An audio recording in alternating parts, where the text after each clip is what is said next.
বারবার সরকার বদল হলেও উন্নয়নের ছোঁয়া লাগেনি টাঙ্গাইলের নাগরপুর উপজেলার চানপাড় গ্রামের কাঁচা সড়কে। একটু বৃষ্টি হলে চরম দুর্ভোগ পোহাতে হয় এই অঞ্চলের 12 গ্রামের বাসিন্দাদের। দ্রুত কার্যকর পদক্ষেপ নেওয়ার দাবি এলাকাবাসীর। টাঙ্গাইল প্রতিনিধি মোহাম্মদ নাসির উদ্দিনের পাঠানো রিপোর্ট জানাচ্ছেন মাসুদ রানা। টাঙ্গাইলের নাগরপুর উপজেলা মোকনা ইউনিয়নের চানপাড়া গ্রামের রাস্তা এটা। বর্ষায় পানি জমে কাদায় চলাচল করাই কঠিন, আর গরমে এই রাস্তায় ঢেকে যায় ধুলাই।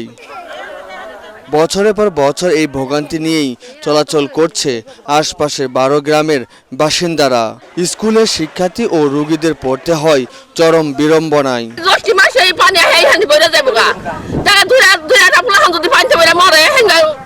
আমরা সরকারের কাছে আবেদন, আমাদের এই রাস্তাটার জন্য লোকজন চলা পারে না, সবারই খুব কষ্ট হয়। কোন অসুস্থ হইলে তার সাইন বেঁধে নেওয়া হয়, দৌড়াদৌড়ি করে নেওয়া হয়, খুব পরিস্থিতি খারাপ। আর আমরা কিছু চাই না, আমরা কোনো গান চাই না, বাস চাই না, আমরা চাই রাস্তা। বারবার সড়কটি পাকা করার দাবি জানানো হলেও কোনো কাজে আসেনি বলে জানান ইউনিয়ন পরিষদ চেয়ারম্যান। রাস্তাঘাট প্রয়োজন এবং ছোট একটা ব্রিজের প্রয়োজন। আমরা কয়েকবার আবেদন করেছি, কিন্তু হয়তো আমাদের দুঃখের বিষয় সেই কাঙ্ক্ষিত লক্ষ্যটা আমাদের পূরণ হয় নাই। দ্রুত ব্যবস্থা নেওয়ার আশ্বাস এলজিইডি প্রকৌশলীর। আমাদের একটি প্রকল্প নতুন চালু হতে যাচ্ছে, স্বল্প ব্যয়ে গ্রাম সড়কে ব্রিজ কালভার্ট নির্মাণ প্রকল্প। সেই প্রকল্পের চাহিদা চাওয়ার প্রেক্ষিতে আমরা আমাদের ঊর্ধ্বতন কর্তৃপক্ষ নির্বাহী প্রকৌশলী দপ্তরে ওই ব্রিজটির চাহিদা সহ পাঠানো হয়েছে।